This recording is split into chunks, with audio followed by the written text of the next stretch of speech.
My talk's going to be about transformations in our industry.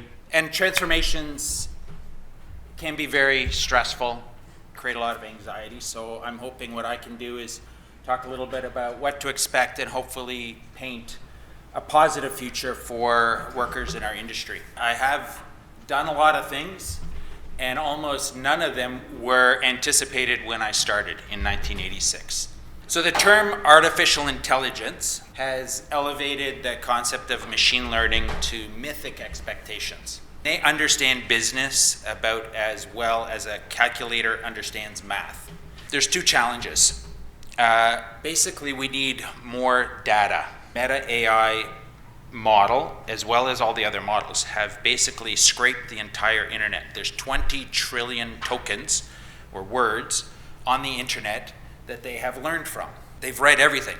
They're as trained as they can be with the information that's available on the internet.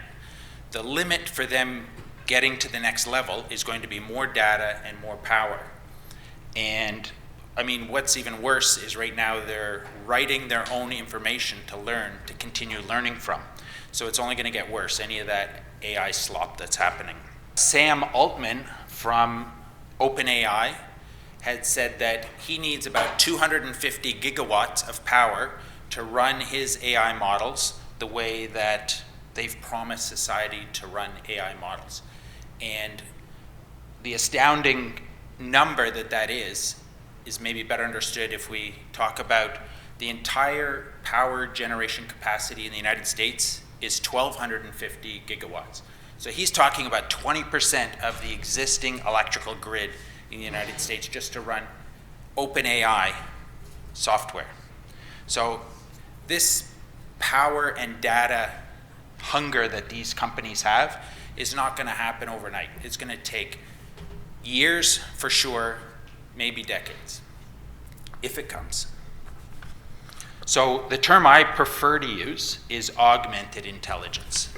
I had average intelligence as an idea for AI, or assisted intelligence. The truth is that artificial intelligence isn't really intelligent. But it is a very, very powerful tool that we can use in our businesses. So what I'm going to do perhaps is I'm going to talk about some examples that have happened in the past that we might be familiar with. For example, in 1960, some farmers in North Dakota created a skid steer to help muck out their barns. And it was a technological solution to solve a specific problem that they had, and it made them more productive in their work. The first landscape companies and pool companies to adopt skid steers in the late 60s and early 70s had a huge mechanical advantage over their competitors. So they could make a lot of money using this new tool. It didn't eliminate the need for workers, but it did change the skill set needed for workers. You now had to have machine operators instead of strongbacks. So this is something that has now transformed, and everybody in the industry now uses machinery, and this is now the new level playing field that we work from. In the mid-'80s, we had cell phones became available, and it transformed how we could talk to customers, suppliers, and our staff. I mean, when I started in 1986, I had a voice machine that was a tape, like literal tape machine that you had to push play when you get back to the office. You had to rewind it, you had to play it, you had to write down on a carbon copy paper your voice messages, you had to call people back in the evening. That was how we did things, and we just thought that was normal. When we got our first cell phone, it was in 1989 maybe, it was incredible. I was way more productive, and it helped me be more profitable. Even though I paid $2,000 for the phone, and I paid 90 cents a minute to use the phone. And it was ridiculously expensive, and you can imagine that's expensive today. And 40 years ago, that was, it was a fortune. But it still made me more productive and more profitable than competitors who were still going back to the office at night. 1985, Microsoft came out with Excel 1.0, and it was written for Apple II computers. And, again, this is something, when I started, I'm going to talk a lot about how old I am, but I used to do double entry accounting on a book from Grandin Toy, and we have to add everything up with a calculator. And I can tell you by the early 90s, everyone was using computers, and by the mid 90s, I'm sure you couldn't do business without it. You'd be lost. You'd be swimming in mountains of paperwork. So these are things that have happened. It gave an early advantage to companies that learned this technology, and then it became the new normal, and now everybody's back to a level playing field where we are now. Is there anything else? I was going to ask if there's anything else, like, are there other examples of transformations that you've experienced in your lifetime? Something that has, the way you used to do something to the way you do it now, is there something that is different, Jamie? Interact. Internet. Oh, I thought you said interact like going shopping. You get to pay with a tap. I like that. I like that. Yeah. Quick paying. That's a good one, Guy. The dump trailer. Dump trailers. Yeah. Where that regular truck driver's license can actually now bring materials to the job site as well. Yeah, and not having to shovel things out of the back of a truck. I like that. Heike. Related to the phone, the cell phone or the smartphone that now takes pictures and you quickly email it. Oh, yeah. Scanning, photo, all that, so much faster media tracking in the Yeah. cloud. All right. I think we're on a roll here. Alan. The old map book. Oh, yeah. Map. Yeah. GPS. Yeah. I mean, this is, We yeah. sell map codes in our computer, and everybody's one of those. That's funny, yeah. Yeah, I used to get triptychs from CAA. Oh, those were good. I don't miss those days, though. So this is a graph of how new technology gets adopted. A lot of these things that are developed specifically to solve a problem.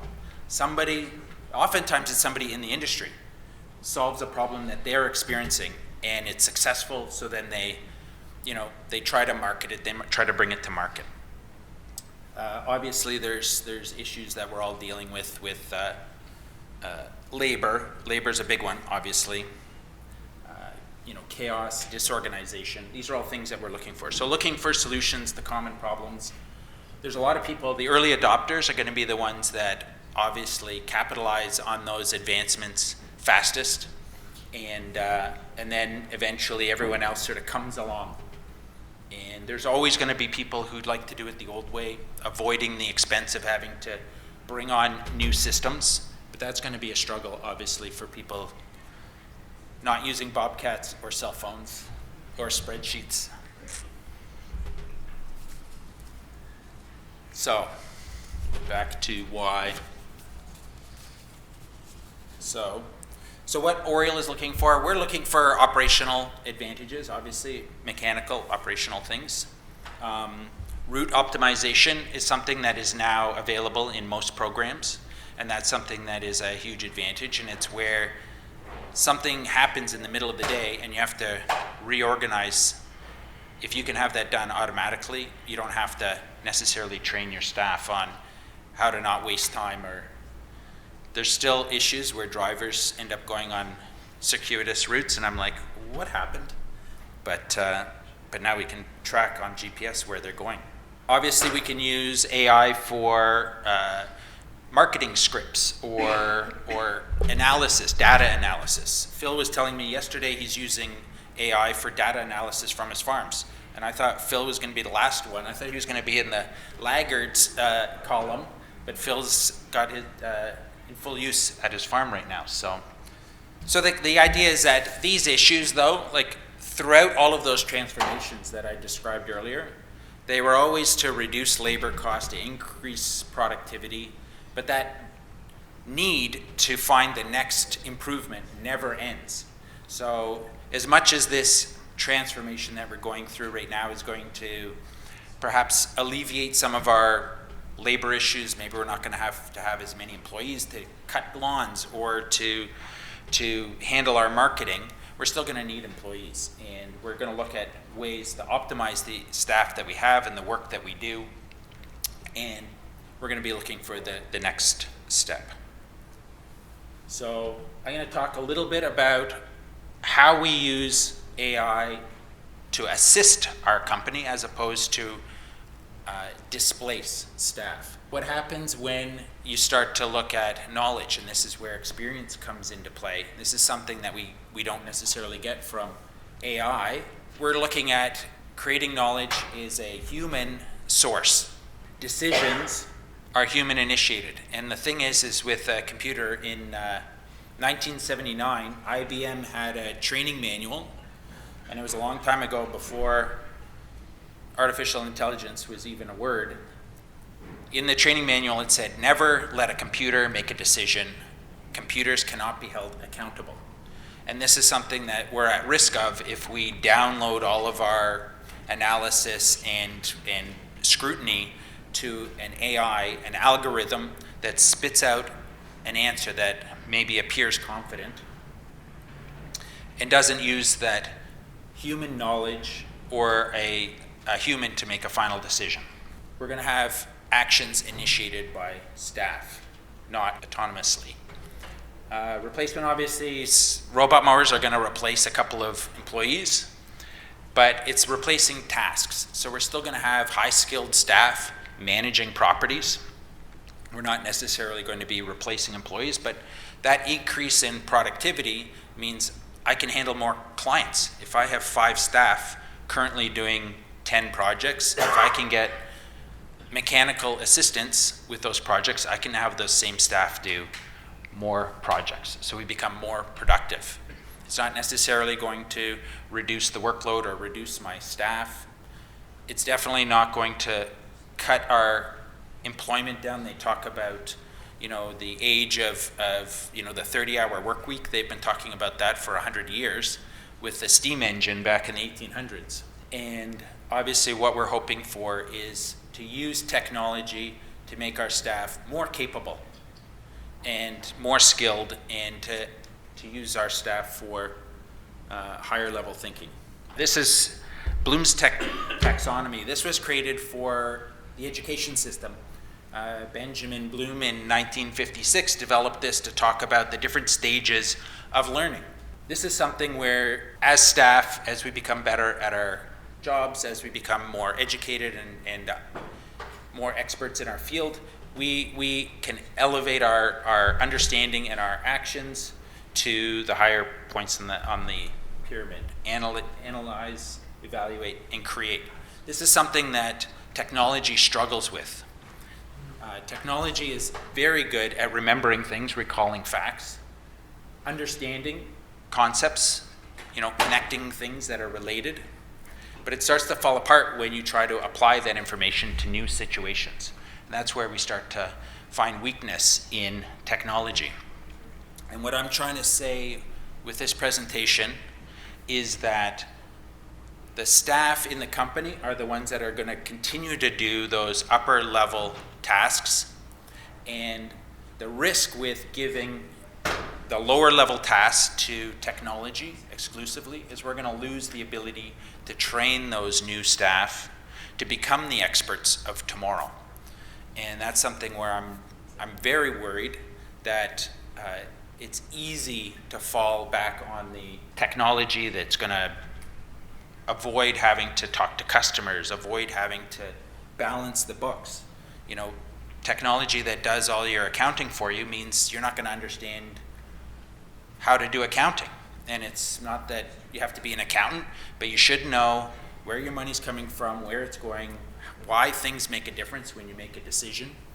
And you should understand those components of your business. And sometimes you have to go through a little bit of discomfort in learning these skills to have better understanding, to make better decisions as leaders.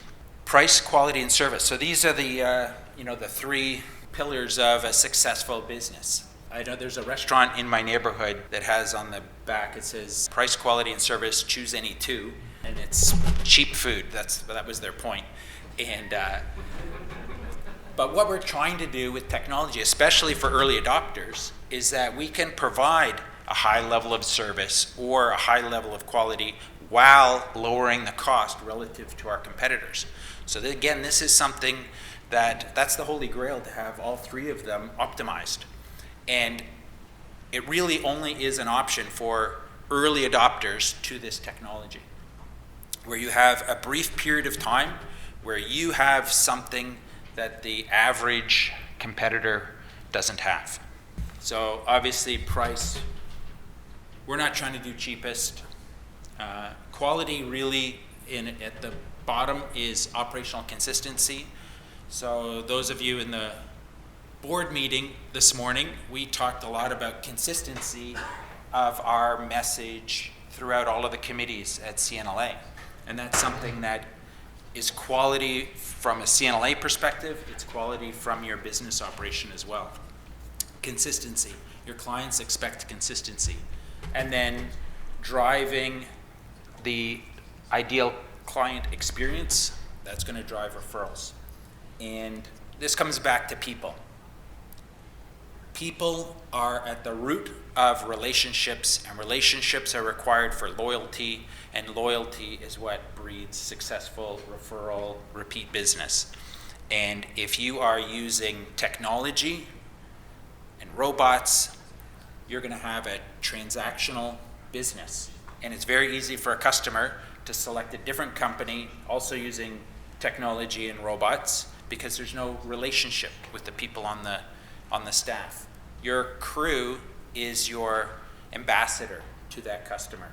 So I don't think successful companies will ever lose that human connection with our customers. Our customers are people, and design build in Toronto favors small companies with relationship-based companies, and I mean they even pay a premium for it.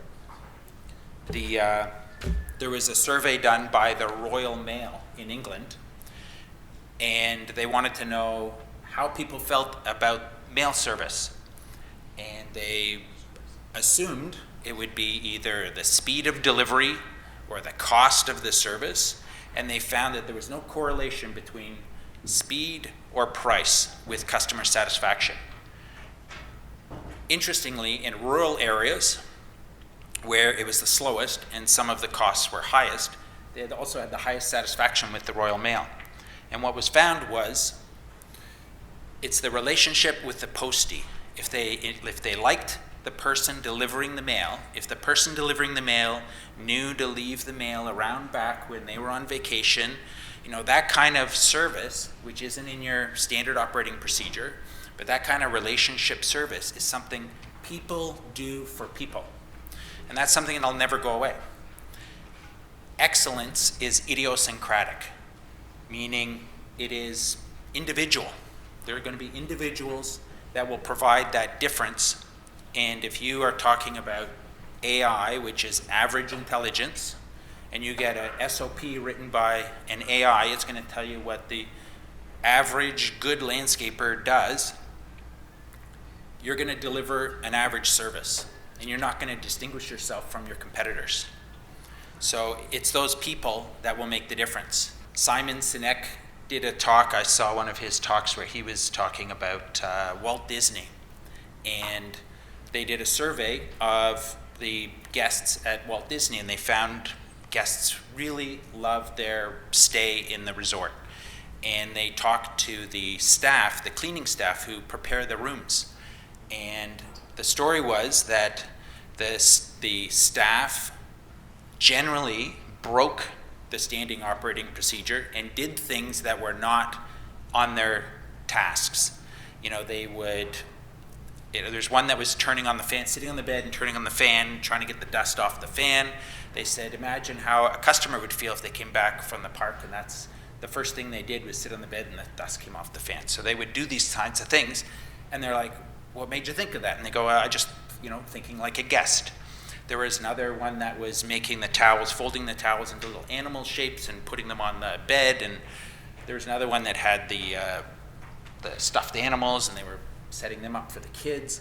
And these are things that are not in the manual, but they were things that individuals were doing for other individuals, and that elevated that experience. And you're going to have a higher level of customer experience, and this is something we all strive for. It's not going to be in an SOP, certainly not in an average SOP. So yeah, you can use artificial intelligence to do analysis, data analysis. So we use it sometimes for strengths, weaknesses, opportunities, threats. We do a review every year in our company, and you can put that into an AI to filter out, obviously, the 3 most important things to work on. There's so many programs now that are leveraging AI that it's pretty much in everything. But again, the bottom line, it's just a tool that makes people better at their job. It increases your productivity, your capability, and where it is going to give you the most value is if you can use that productivity to deliver better value for your customers and provide better service. So what is new? What is new? This is an exoskeleton. It's basically just a spring.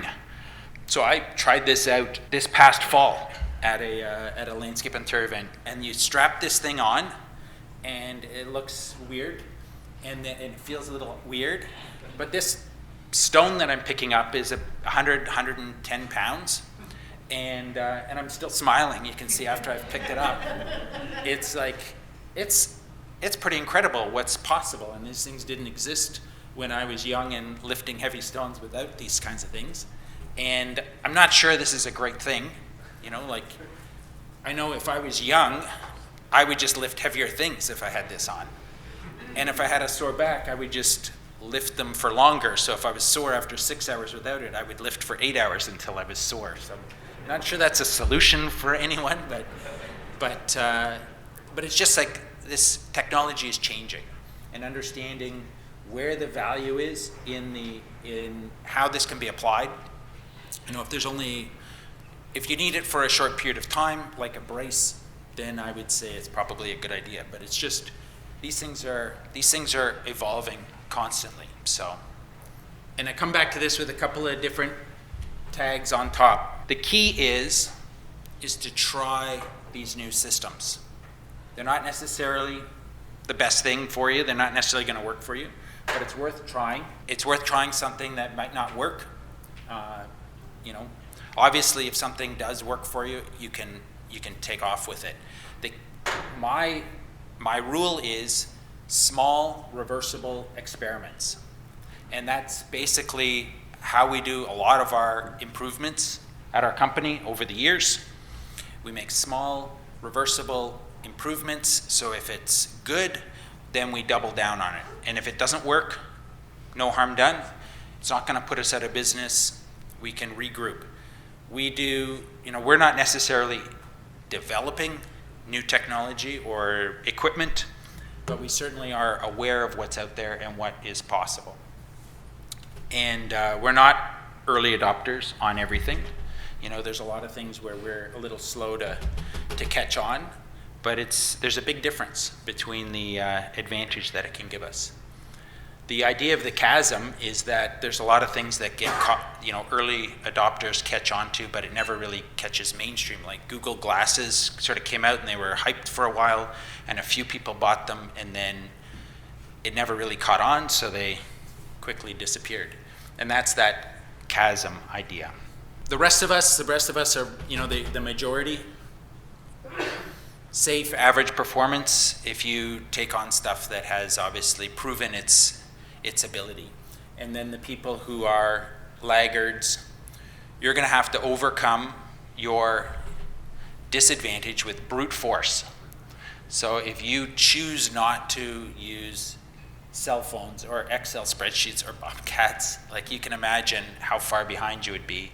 And I'm afraid that's going to be the same story with AI. But I want to caution you on using the new technology to help your employees and help your business, as opposed to replace employees, and ensure that your focus is the customer relationship, and don't lose sight of that when you're adopting these technologies and leveraging them to improve your productivity. That is the presentation, and I did want to have some conversation afterwards, so I'm hoping that I can get a little bit of information on what you guys are doing and where you think it might be headed. In the company that I am now under as an umbrella, I'm an innovator and I'm hitting heads against laggards. Do you have any suggestions for encouraging those that are very slow to adopt? Yes. That's the question. No, and that's going to happen. There's always going to be a spectrum of receptiveness in a company. So I had this recently with a company that we merged with. And the key for me was to find a couple of champions in that group that could test the idea. So I'm not forcing anything on anyone, but here, try this out, see how it works. Can we use it better? There's always going to be a couple people that are eager to learn, willing to try, and open-minded.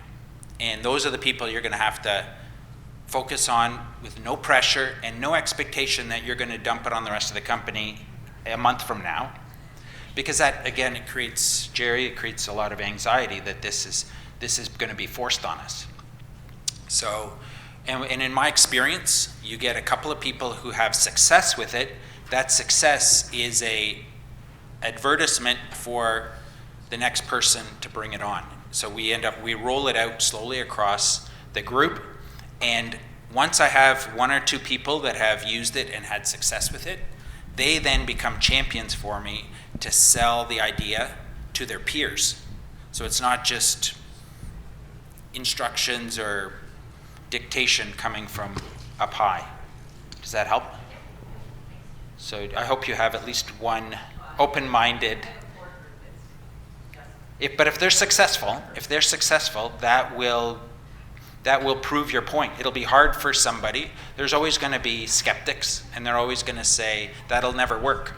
But if you have an example that has already worked, you're halfway there.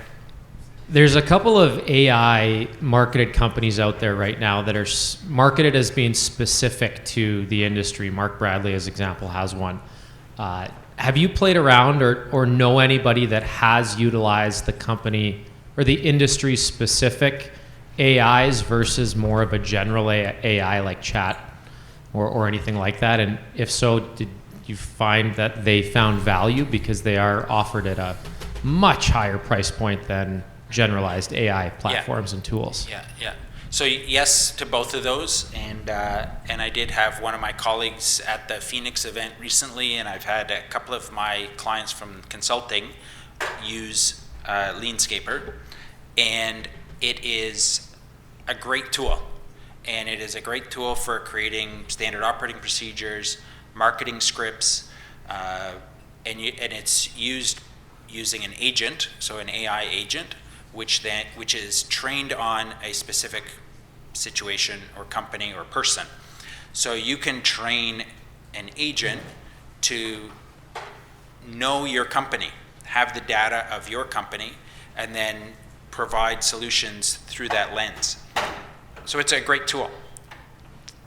Some of the products out there are very expensive, and the service they're providing is basically a ChatGPT agent.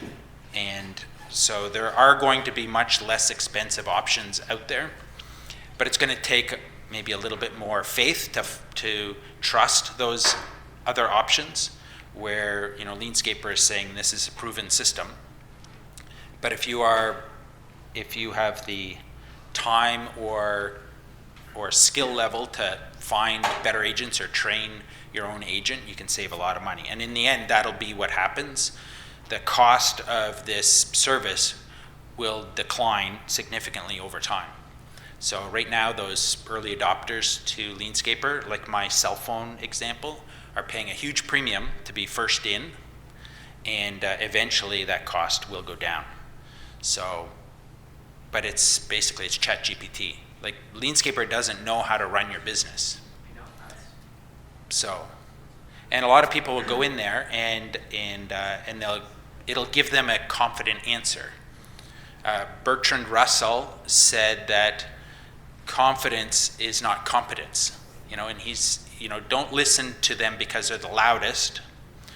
make sure that somebody who knows the answer, who is an expert, is the one making the decision in the end. So, but it's ChatGPT basically. They're giving you an average answer or a generalized answer. Like I said, LLMs they're not intelligent. They're just a word prediction machine that's very, very good at it. And I love using it for first drafts. So if I used it for a marketing script, I would use ChatGPT for a marketing script, and then I would edit it to make sure that it is actually in my voice. But it does a lot of the heavy lifting for me on that first draft. Same thing with your SOPs.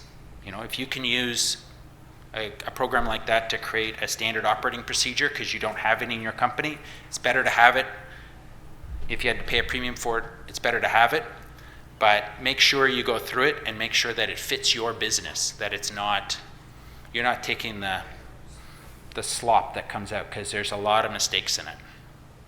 There's a lot of mistakes in it. And the more you know about your business or about the subject, the more you'll see that it's really a superficial explanation that AI is pumping out. Where do you or how have you seen AI disrupt the landscape design process and product? So again, it's not in the creative side, but it is in the rendering side where it can animate a rendering, for example.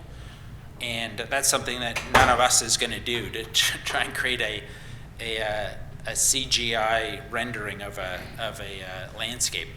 But you can put a finished design into an AI to create a rendering that's going to move through the day. It's going to have the wind blowing. It's going to have, how's the tree going to look in 10 years? These things can be done through AI, and it'll help. It'll help bad designers make better looking finished products, but it won't make good design for those designers.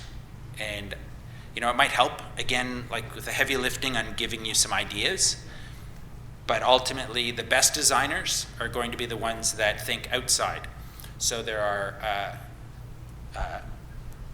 you take all the existing design ideas that are out there in the world right now, the sum of all information on the internet.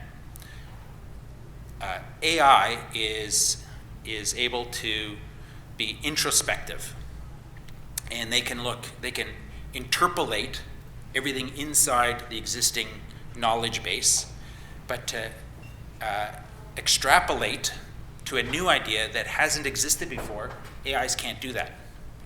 So that's where the limit is, and the best designers are extrapolating the next design that hasn't existed before, and AI is only going to ever be able to interpolate. I think it's more just asking generally, what are your thoughts with the growing trend in the industry on sustainability, whereas we know that AI is taking up water and power, and it's a very unsustainable model overall at this point in time. How do you kind of mitigate that? What's your thoughts on that? We do, as an industry, want to be sustainable, and we are pushing towards it, but there's also seems to be this big push for this platform that is really unsustainable. Yeah. No, and right now, in the 1800s, it was the industrialists who were sort of wagging the political dog, and then it was the oil companies in the 1900s, and now it feels like it's the tech companies that are driving political, direction, and the tech companies want power. So, to hell with the environment, we'll just build more power-consuming data centers, and these data centers are like a gigawatt each. It's insane. Apparently, using an AI tool on your computer, and it sends a question out and it does all the calculations come back. Apparently there's 300 watts of power being consumed during that calculation. And I was hearing a solution to AI hallucinations is to have other AIs scrutinizing the answer. So you have this AI asking a question, give me 5 things, and then you have this one saying, check those 5 things to verify their correctness. You have another one checking these things. And there was one guy saying he runs 5 agents simultaneously to to get good information or correct information. And it's like that's, what is that? That's 1,500 watts of power basically being consumed to run these AIs, and that's not sustainable or scalable. So this is where I was saying, like that exceptional level of capability for AI is a long way away. There is not enough power on the planet right now for all of us to use AI to that extent. And again, to your point, it's going to ruin the environment in the meantime. I mean, they're cranking up nuclear plants again now, so they're hoping that is going to be the less damaging environmentally power source. But and it's nuclear fusion is probably still 20 years away, so that's not going to be the answer. So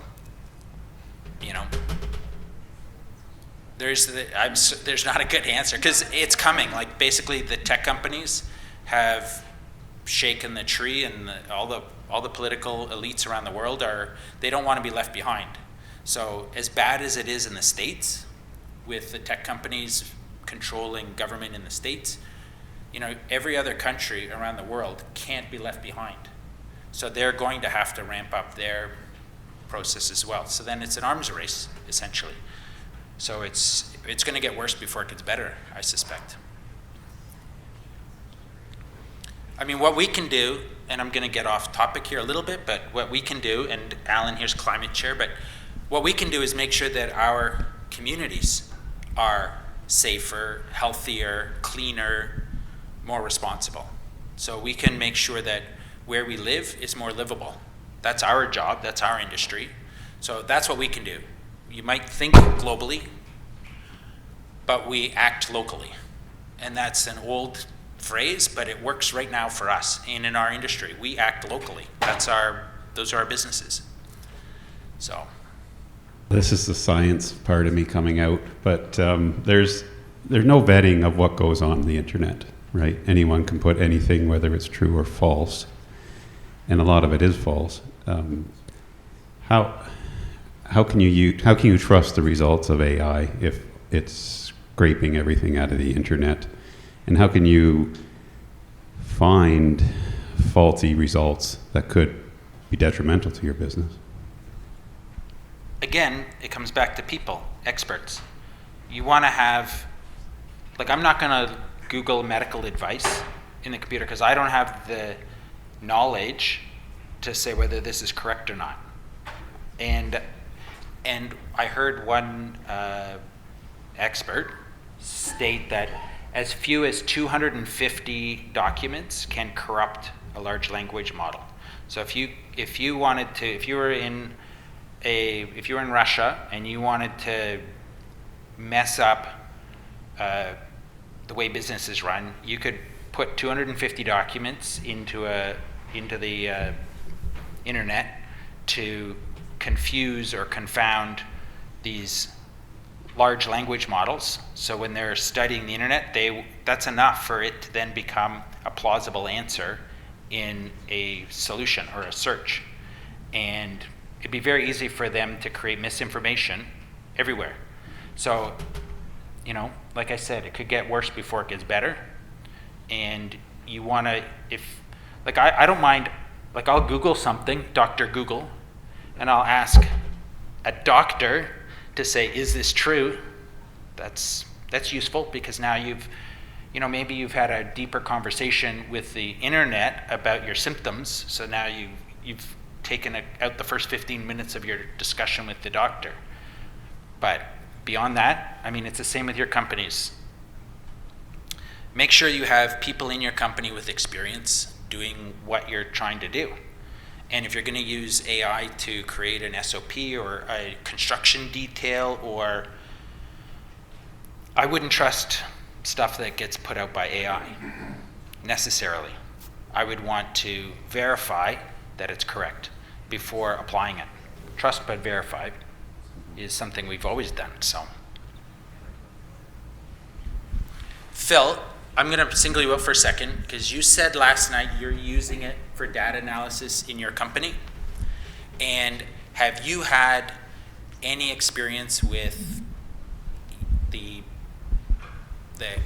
analysis of that information being different from what you expected, or wrong, or how has it helped you? Well, that's a great question. I think, as I mentioned to you last night, the biggest problem with the data analysis is actually gathering the data in the first place. So the problem I'm thinking of the nursery now, not the landscape sector, but in the nursery, AI has been very useful to analyze things like soil quality and production output, including things like fertilizer. But the problem is, on a tree-by-tree basis, that's really quite difficult to track the data. And Bill Hardy and I have been talking about the quality of the sensors that you could use, for example, to track that. So I'm not sure I can give you an answer to your question. But I've not got the mic, and I wouldn't mind getting an opinion on something crazy like this. Musk has said that the self-driving car problem has been solved. So assuming that's true in our nurseries and our landscape sectors, we can have self-driving something, and that problem's solved. And then by the end of 26, he said robots will actually be working in certain environments like healthcare and hospitals and things like hospitals and hotels and things like that. So looking pragmatically into the future, and I know it's AI, what's going to win this battle for the landscape industry? Is it going to be a self-driving something, bobcat, remote-controlled lawnmower, whatever it's going to be? Or is it going to be the fact that we can hire robots to do the work? And I know you don't have an answer to that, but I wondered if you'd looked into your crystal ball and thought where this industry could be going with those two competing technologies. Yeah, I've heard the same thing for many years, and I know the stock in Tesla goes up and down with his announcements, and it's up currently, so I'm sure that helped. In terms of what's possible, again, it's the amount of data required. So a car doing full self-driving, to be able to analyze whatever that is, it's a terabyte of information being analyzed by all these cameras. That's hard to do in real time. And I mean, I saw a video of a person at it was an airplane show, and he called his Tesla over, self-driving, to show off, and it drove into one of the planes. It hit one of the planes.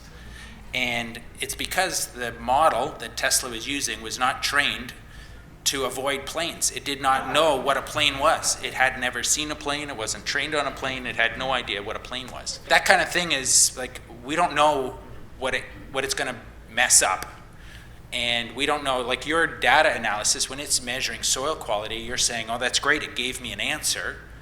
But are you also doing old-fashioned testing alongside the sensors and the artificial analysis to verify that it actually gave you the right answer? That's a good question too, because if we trust it without verifying, we run the risk of, again, making a mistake. So it will come. I believe it will come. We will have robots, we will have self-driving cars, we will have all of this processing happening, but I don't think it's going to be that quick. And how expensive is it going to be to capitalize a company with robots doing all this work? And who's going to own the robots? And I know what Musk wants. He wants to own all the taxis and rent them out. Is he going to own all your landscape robots and rent them out? Or is he just going to own all the landscapers as well? He's going to own all the landscaping companies and all the taxi companies. And his robots are going to do the landscaping, and his robots are going to drive people somewhere. I don't know where they're going if they're not going to work. So, I think that's a pretty dystopian future. And even if it is the future, it's quite a ways away still. And the question is, so it's the paradox of changing consumption by increasing production. That's Jardin's paradox. And the idea that increasing productivity doesn't decrease labor requirements, it just increases production and consumption. So it's possible that robots will do the landscaping and robots will drive the taxis, but people will do other things. I don't know what those things are right now, and what we're doing today is not what anyone in the 1800s could have dreamt of. And what we do in the future is probably something none of us can dream of. So I'm not that scared of that transition because I don't think it's going to happen suddenly. It's not going to happen overnight. Hey, Peter, this is Derek. I'm with Greenworks Commercial, and we live in technology every day right now, especially this new AI piece that's coming out. And I find often in these conversations when we talk about technology, we talk about the future and how it's coming.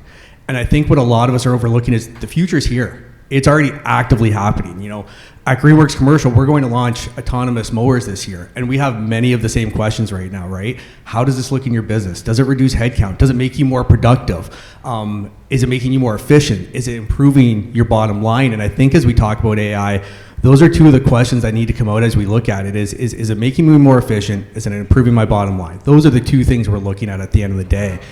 And I think we're in this phase now where to your chart that you had there, where the visionaries are coming online and starting to trial this and figure this out right now. And I think that's where this industry really has to work together to understand what that path looks forward and start sharing the different experiences. We have some early adopters with Greenworks that will tell you they had a really rough experience with us because we were pushing innovation. But then you look at the last 2 years of product we launched and you'll talk to end users who will tell you it's the most amazing thing they've ever had. The acceleration of AI and all of this, and talking about 5-10 years down the road, it's going to happen in the next 3 to 5 years from what we see. The adoption and acceleration to all of this is happening far faster than anyone knows. And the only reason I can state that is I'm living in it every day, and I'm watching our customers accelerate faster than I thought we would as well too. But I think my biggest message through AI is really looking through of how does it make us more efficient? How does it make us more productive? And not being afraid to try it, and then course correcting to your points earlier as well too. The future really is here, and I think it's time that we all jump in and figure out what that looks like together. So just that comment on that. Good. Yep. Good. Joe, are you going to bring the hook? All right. Thanks, Joe.